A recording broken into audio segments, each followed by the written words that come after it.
Hey guys, it's Keisha here. Welcome back to my channel. I am happy to see you, happy to be here.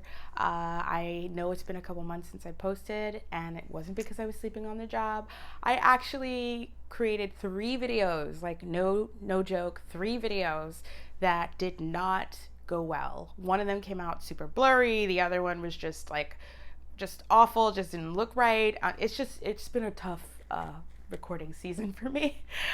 But I'm happy to be here today. I figured I couldn't screw this one up. I've been wanting to do this for a while. I actually wanted to post this video last month, but it didn't work out. Today I wanted to revisit the dry eye syndrome topic. I did a video on this a couple years ago, and I shared all of the things that I experienced with having dry eye syndrome. If you don't know what it is and you're trying to work out if you have it as well, I do recommend going and seeing that video first and then coming back over this way and checking out this one. I'm not going to be going over the same tips and suggestions that I covered in that video. So yeah, definitely do that. In the past couple years, I've experienced quite a few things. I've learned a bunch of new things that I just wanted to share with you, and I hope is very helpful. And so that's what today is about, and let's jump right in. One of the things that I learned recently that I thought was really revelatory, and I was like, well, I need to tell you guys about this because I thought it was kind of crazy. I'd never heard about it before, and don't know why I haven't heard about it before. And I figured if I hadn't heard about it, then you probably might not have heard about it, so let's talk about it. A couple months ago, I started having a lot of inflammation on my right eyelid. It was just really inflamed, really irritated, itched a whole lot, very uncomfortable. I knew it wasn't the normal thing that happens with my dry eye syndrome when my eyes get really dried out. I knew it was something different because my left eye was perfectly fine. My right eye was the only one that was bothered. So I started doing a whole bunch of research, and I came across this condition called blepharitis. Now, blepharitis is basically when there is inflammation on the eyelid, usually due to an overgrowth of bacteria.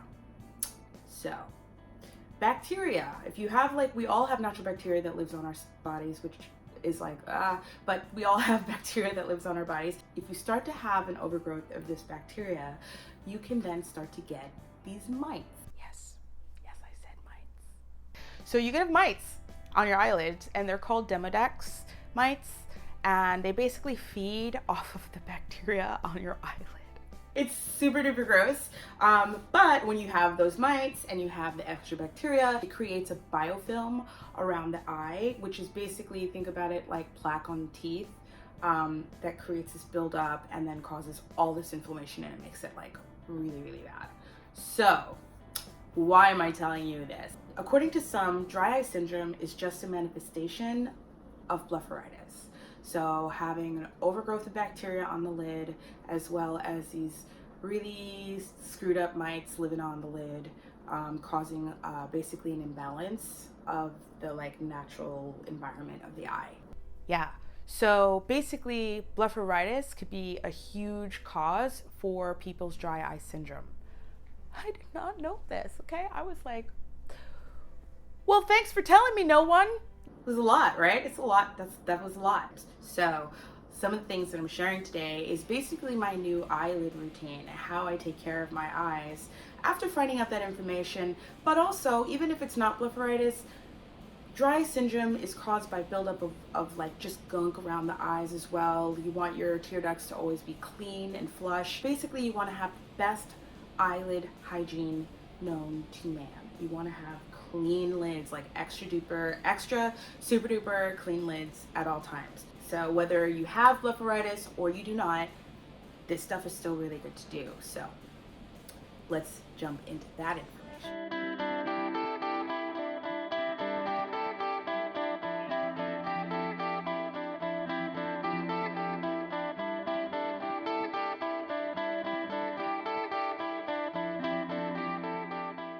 Once I discovered that, okay, I have this blepharitis going on, I needed to figure out how to get rid of it. One of the first things that I ended up buying was an eyelid cleanser. And the one that I am using is by Tranquil Eyes. It can also be used on your face. I have used it on my face as well. It's very gentle, very cleansing. It doesn't irritate me in any shape, way, or form. It's very non-irritating. It does exactly what it says it's going to do. I am not being paid to talk about this product. It is just what I researched and found to work for me. Yeah, it has shea butter, vitamin E, and chamomile. I really love it. I never go without it. I have to have it in the house at all times. So the next thing that I do, and I don't do this every day just because I do feel that it can be a bit intense to do every day, but I do a lid scrub. And the one that I use is by OcuSoft. And it comes with all these little packets, so you get like one use and throw it out. But these have been really, really good. Like I said, I don't use them every day, and the reason for that is because I do feel that it is very stripping of the eyelid skin. Like, I feel like my skin gets really irritated if I use it every single day. I treat it the same way I treat like doing a face scrub. I basically do it 2 to 3 times a week at the most. But I do feel that this has helped a lot in keeping any buildup that's going on around my eyes, just removing all of it and making sure that everything feels really clean and just healthy. So in my last video, I talked about creating an eye cream that I wanted to share with you guys that I never ended up sharing. And the reason for that is because I was looking for something that would be, I wanted to create something that was anti-aging, but I never really kind of found anything that was anti-aging. The reason is because a lot of the ingredients that you need for that can be kind of intense, and if I don't know what I'm doing, I don't feel safe using that around my eyes and then also sharing it with you guys and suggesting something that I'm not sure. But one of the things that I did end up doing was just creating a really gentle moisturizer for my eyes. Demodex mites really hate tea tree oil. This is just almond oil and tea tree. Because once again, these mites don't like tea tree oil, I definitely use this every single day. It keeps unwelcome guests from visiting. And so what I do suggest though is if you decide to do this is that you make sure you get a glass jar and with a glass dropper. The reason for that is that essential oils, generally they break down plastic. The last thing you want is to have broken down plastic and the chemicals of that being applied to your eyelids. I use this at night. I do think that it is, I haven't had any problems with blepharitis since I've done any of these things, by the way. Like, I haven't had any problems. My eyes, my dry eye syndrome has improved a lot since my last video. You know, dry eye syndrome is something we have to live with forever. It doesn't go away. There's no cure for it. But I definitely feel that my dry eye syndrome has improved immensely since I started doing all of these things. But I use just about 3 drops. I massage it on the lash line and on my lids very gently. Now, this whole container only has about 3 drops of tea tree oil. You want to go very light. Tea tree is very astringent. You do not want to use a lot of tea tree oil and then have it around your eyes. It's not a good idea. So just make sure you use very little. I don't go more than 3 drops, and then that'll last you quite a while. So for some of us, dry eye syndrome is also caused by a lack of the natural oils around the eye. They're not flowing, like they're not moving in the way that they should be. They're not getting into the eye in the way that they should be. And a way to help with that is to use a heating pad or a hot compress, which is what I did in my last video. You can do that. You do not have to buy this. But what I found is that it gets cold really fast, like in a minute or 2. And this, I can put it on and then I can have it on for however long I want. This has automatic settings where it could be an hour, 45 minutes, or 30 minutes. I usually do it for 15, maybe 10 at the most. And I just set a timer on my phone.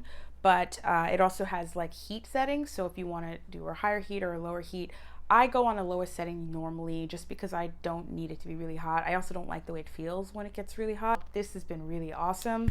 I just plug it into my computer and lay back on the couch and just hang out for 10 minutes. It's also really soothing to do before bed at night. I sleep better when I do this, but yeah. So in my last video, I talked about eye creams that can exacerbate the dry eye syndrome problem, and that you should be very mindful of the eye creams that you use, especially if you're looking for things that are depuffing. Anything that says depuffing a lot of the time is going to cause a problem. Not always, but a lot of the time. So it might feel good for day 1 or day 2, and by day 5 your eyes are really, really dried out, because what it's doing is it's actually reducing water the liquid, it's drying out your eyes. I'm not a scientist, I'm not a doctor, so sometimes I'm not so eloquent in explaining why these things happen. I just know that I've experienced it firsthand a number of times when I try products that say depuffing on it. So it's taken me quite a lot of trial and error in order to find products that do not do that. One of those products is Murad's Essential C Eye Cream. It's a broad spectrum SPF 15. I love this. This is my day eye cream. I have been using this for over 2 years.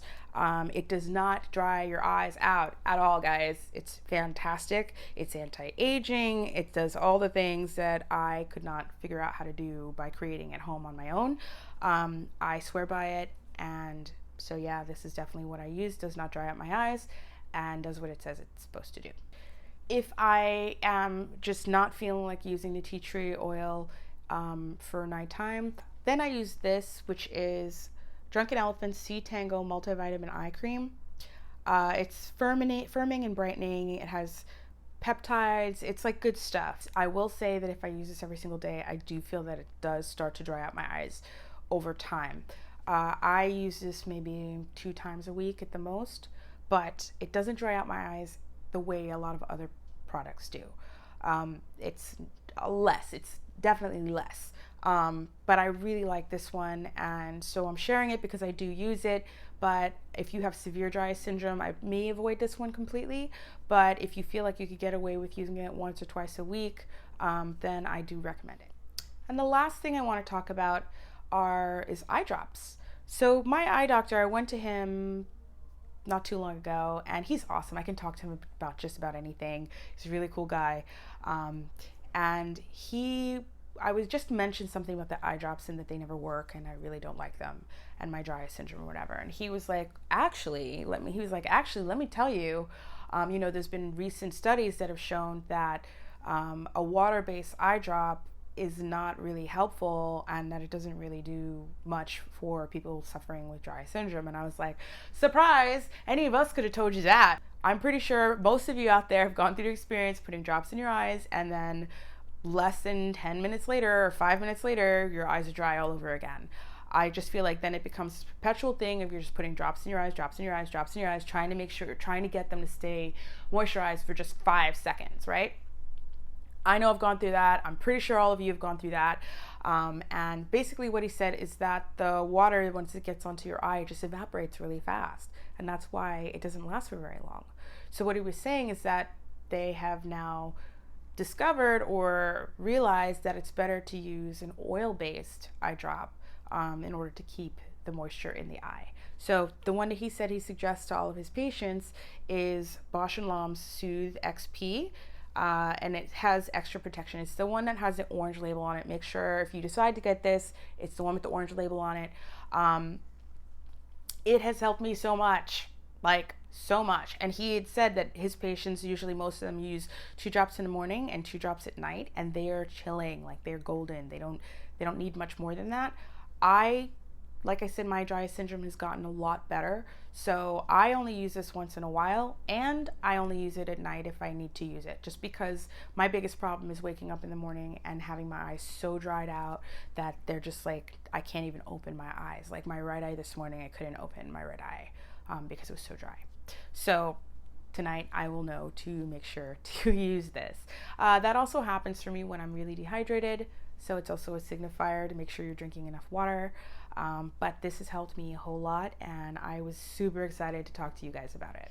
And that's it. That's all I've got to talk about today. I hope that these are useful for you guys. I hope this information has been helpful. If you've discovered other things that have helped you a lot with your dry eye syndrome, please feel free to share as much information as we can give to each other to help us get through dealing with this condition is welcome. And yeah, that's pretty much it. I'll see you next time. Bye.